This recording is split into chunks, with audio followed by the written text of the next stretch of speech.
L'Église a difficile à avancer à cause de beaucoup d'hommes qui sont trop attachés aux choses de Dieu.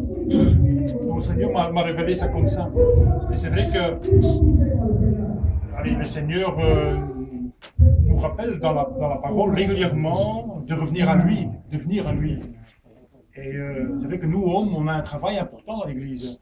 Dans beaucoup d'églises chrétiennes évangélistes, et en Europe quand même, on voit beaucoup plus de femmes présentes que d'hommes.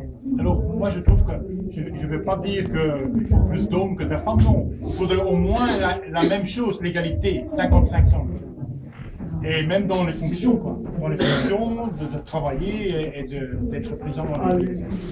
Et c'est quelque chose que le Seigneur m'a montré à d'autres moyens, parce que les temps sont proches.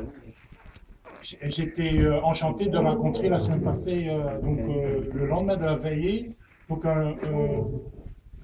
après la veillée, donc j'étais à un groupe public, et puis après j'étais pas fatigué, ça ne m'est jamais arrivé, hein. Donc être à 1 heure pas fatigué, et j'ai été écouter une prédication d'un juif qui convertit des juifs. Je n'avais jamais entendu ça, magnifique, hein. Et, qui était là pour un jour en Belgique. Donc il m'a déjà fixé rendez-vous pour le 4 octobre l'année prochaine. Mais est-ce que la parole ne dit pas que quand les 12 tribus vont commencer à retourner tous vers Christ, est-ce que ça va ensemble comme ça? Et moi j'étais surpris, donc dans les pays de l'Est, comme les Juifs se baptisent par dizaines, quoi, à la fois, donc dans les rivières, donc vraiment par dizaines, quoi. Et le retour est en train de se rapprocher. Et j'écoutais sa prédication et il dit aussi, tant que tous ces gens-là ne sont pas convertis, la prophétie ne peut pas avoir lieu. Il faut absolument que le plan de Dieu avance, mais il y a aussi, nous aussi, il y a quelque chose à réaliser. Et tant que les hommes n'ont pas réalisé quelque chose, donc les hommes et les femmes, mais les hommes surtout, donc le plan de Dieu est un peu retardé, est un peu mis en attente. Et il est important que les hommes bougent. Je prêche la parole parce que j'étais surpris de voir des Juifs qui viennent évangéliser ici en Belgique et qu'il y a tant de Belges qui pourraient évangéliser aussi dans les rues. Il y a tant d'hommes qui pourraient aller sortir dans les rues. Moi j'ai eu un appel de retourner un peu comme des ouvriers à la maçon. Donc il faut absolument qu'on retourne. Et je ne sais pas combien de temps que j'avais, mais je dis tiens, j'avais quand même préparé quelques notes. Moi j'avais vu par exemple en Hébreu 4, donc je l'avais imprimé ici, Hébreu 4, et surtout le verset 5, il y a d'autres, hein. Donc à partir du Hébreu 4, le verset 3, jusque le verset 5. Un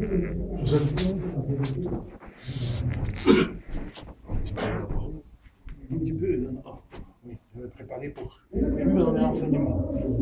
Mais combien de temps je voulais exposer quelques points. On doit terminer à 9h. J'ai pas de montre, moi je suis quelqu'un qui fait sans horloge. On va donner la parole. Il faut arriver là-dessus. Ah oui, d'accord. Donc je peux 15 minutes présenter mes points, mais on va. Tu voulais? Non, je voulais dire pourquoi les hommes. Donc j'avais marqué quelques points, 10 points, mais je ne vais pas les donner. On ne va pas lire la Bible là-dessus. Je vais mettre ça sur un mail et vous les envoyer. Comme ça, vous les lirez dans la maison. Donc, dans la parole d'Hébreu, par exemple, Dieu nous appelle à l'obéissance. Il faut qu'on retourne à l'obéissance pour entrer dans le repos de Dieu. Le repos de Dieu, c'est pas aller s'asseoir dans un fauteuil, regarder la télé ou regarder le match, non. Le repos de Dieu, c'est de travailler dans l'œuvre de Dieu. Parce que Dieu aussi, pendant 6 jours, il a travaillé et le 7e jour, il s'est reposé. Nous aussi, si on veut avoir le repos de Dieu, on doit rentrer dans le travail pour Dieu et le 7e jour, pour aller se reposer, d'accord? Mais le 7e jour, c'est aussi quand on va rentrer chez le Seigneur. C'est notre repos. Donc, ça, c'est le repos qu'on méritera si on travaille dans l'œuvre de Dieu. J'avais un deuxième point. Donc, dans Zacharie, par exemple. Mais, donc, en Zacharie, on trouve revenir à Dieu. Dieu dit clairement, revenez à moi, dit l'Éternel des armées, et je reviendrai à vous. Si nous, on ne cherche pas Dieu, comment voulez-vous que nous, hommes, Parce que nous, les hommes, sommes les chefs d'une maison, les chefs de... Parce que c'est vrai qu'on avait fait une réunion d'hommes, mais c'est important que les hommes retrouvent leur place. Je dirais même, prennent le fardeau, la tâche qui est confiée par Dieu. On est tous ici, pas au hasard. Dieu nous a tous convoqués. Et on doit revenir à Dieu. Il faut aussi, donc on appelle, donc c'est de vivre en sainteté. Nous les hommes, donc la première lettre de Pierre, on a trouvé, je trouve quelque chose qui est, donc c'est lui qui vous a appelé était saint. Vous soyez saint dans toute votre conduite. Toute votre conduite. On peut s'interroger comme homme dans notre conduite dans ce monde. Est-ce que ce monde ne nous entraîne pas parfois à désobéir à Dieu et aller dans d'autres directions qui n'est pas bien? Et j'ai trouvé, par exemple, les premiers mots du ministère de Jésus, quand Jésus a commencé son ministère, c'est important de se rappeler de ça. Il demande on doit changer notre attitude. Donc la première prédication, donc dans Matthieu 4, donc le verset 17, changer d'attitude. Donc dès ce moment, Jésus commençait à prêcher et à dire changer d'attitude, car le royaume de Dieu est proche. Donc on doit changer d'attitude. Si Dieu nous a appelés, si on a été tous été convertis, c'était pour qu'on ne soit pas les mêmes hommes d'avant, c'est qu'on était différents. Et Dieu voulait qu'on change d'altitude, mais altitude vers le monde extérieur, dans nos comportements, dans nos maisons, chez nos femmes, sur nos plans. Tu sais, l'homme, dans le monde ici autour de nous, on est confronté à beaucoup de problèmes, des attirances pour nos yeux. Il y a beaucoup d'immoralité sexuelle, il y a beaucoup d'immoralité, il y a de la prostitution, il y a de la télévision. Et changer d'attitude, ça veut dire il faut qu'on ferme les yeux à ça, mais fermer peut-être la télé, couper la télé, éviter de regarder ça, l'Internet. On a beaucoup trop de portes qui rentrent dans nos maisons et que c'est pas bon pour nos maisons, c'est pas bon pour notre maison qui est quand même qui devrait être un temple. Changer d'attitude, ça veut dire aussi construisez un lieu saint dans votre maison, dans chaque maison. Priez avec vos femmes, priez avec vos conjoints, avec le conjoint de la femme, priez avec les enfants, qu'il y ait une sainteté qui s'installe. Ça, c'était sur le changer d'attitude. D'ailleurs, le Seigneur, il nous a enseigné. Moi, il y a quelque chose que j'aime bien, c'est dans Luc 11, Seigneur, enseigne-nous à prier. C'est vrai que le Seigneur, ce n'est pas par hasard que c'est écrit comme ça dans la Bible. Enseigne-nous à prier. Ça veut dire que nous, la prière de notre Père, c'est une prière qui a beaucoup d'importance, qu'on oublie aujourd'hui. C'est vrai que, sans devenir des religieux, mais c'est une prière qui doit nous aussi nous rappeler à tout moment la sanctification de notre vie et la façon de vivre. Il est important que la prière et le jeûne font partie de notre maison, font partie de l'altar qu'on installe dans notre maison.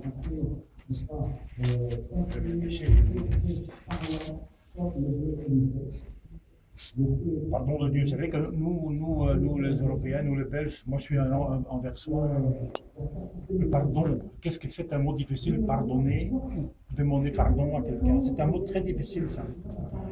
Et malgré tout, dans la lettre d'Hébreux, Dieu nous a pardonné de nos fautes.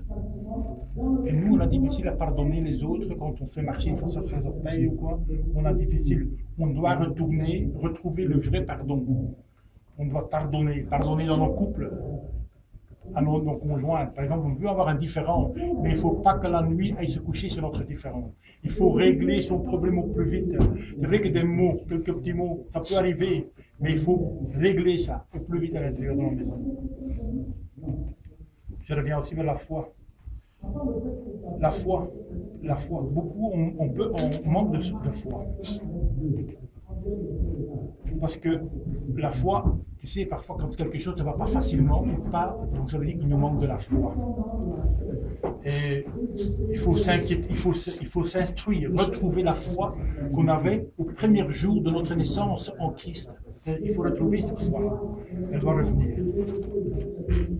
Et parce que parfois on dit tiens, je fais quelque chose de mal, personne n'a vu. Dieu sait ce qu'on fait, Dieu voit, Dieu nous connaît.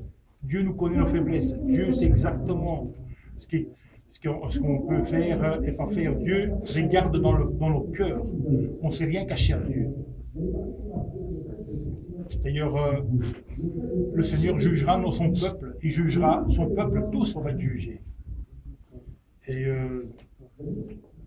donc il faut revenir aussi à l'amour de Dieu. L'amour de Dieu, c'est aussi un point qu'on doit restaurer dans nos vies, dans nos maisons. S'il n'y a pas d'amour de Dieu dans ta maison, tu ne peux pas vivre une vie de couple. Tu ne peux pas vivre une vie de couple. Parce que l'amour de Dieu est basé sur tout. Je vous le mettrai après, pour une autre occasion. Je me dépêche en vitesse. Et être un disciple de Dieu. Moi, c'est un mot que j'aime, être un disciple de Dieu. Parce que c'est un mot qui revient dans la parole. Peut-être avec d'autres contextes. En Jean 12, par exemple.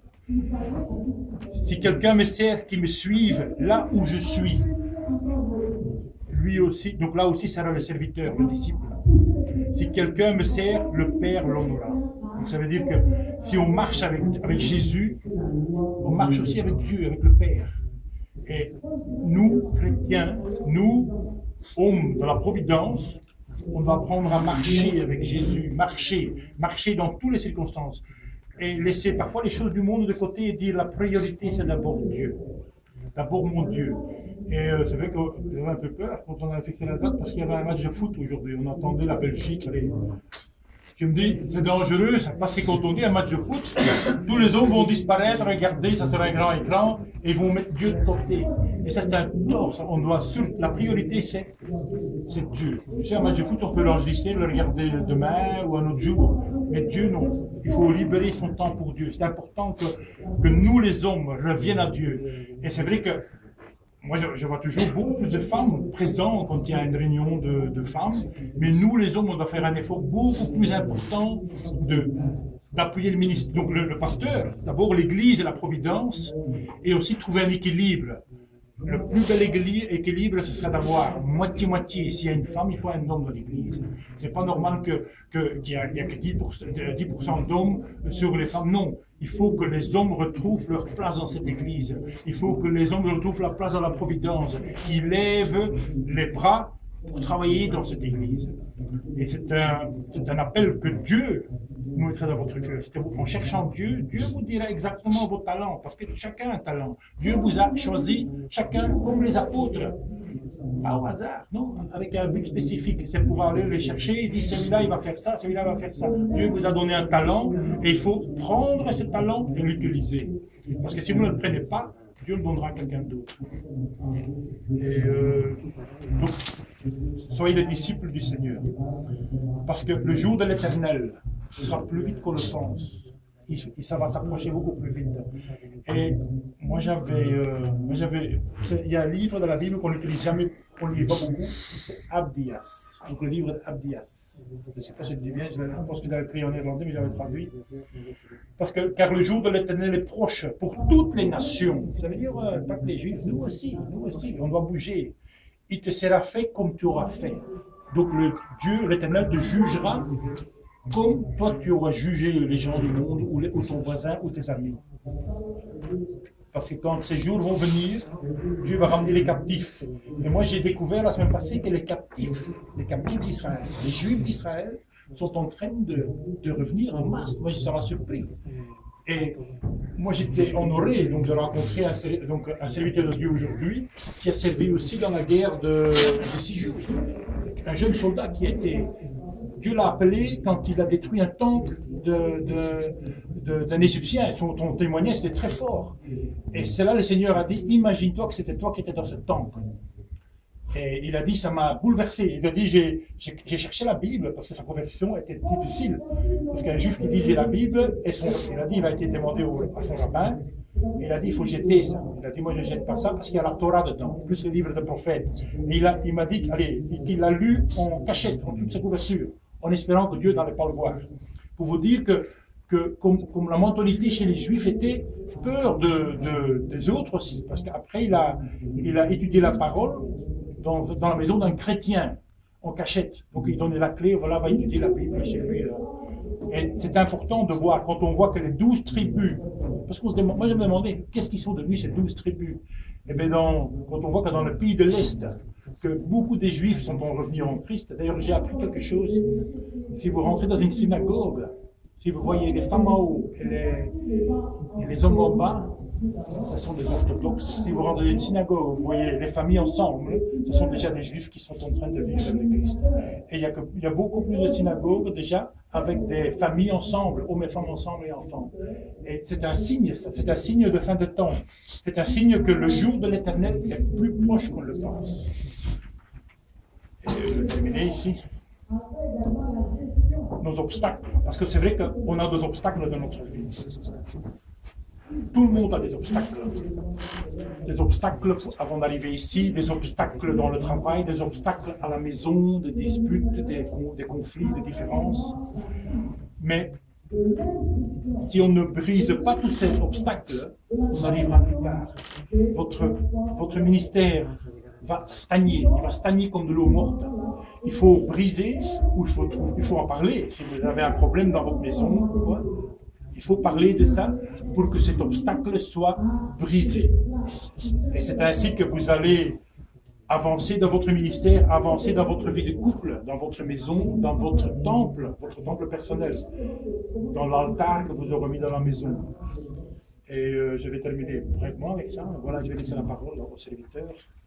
Et je vous dis merci d'être là tous les hommes pour cette réunion d'hommes et que la nourriture qui va être donnée maintenant soit une nourriture qui va vous remplir l'estomac au nom de Jésus-Christ. Merci.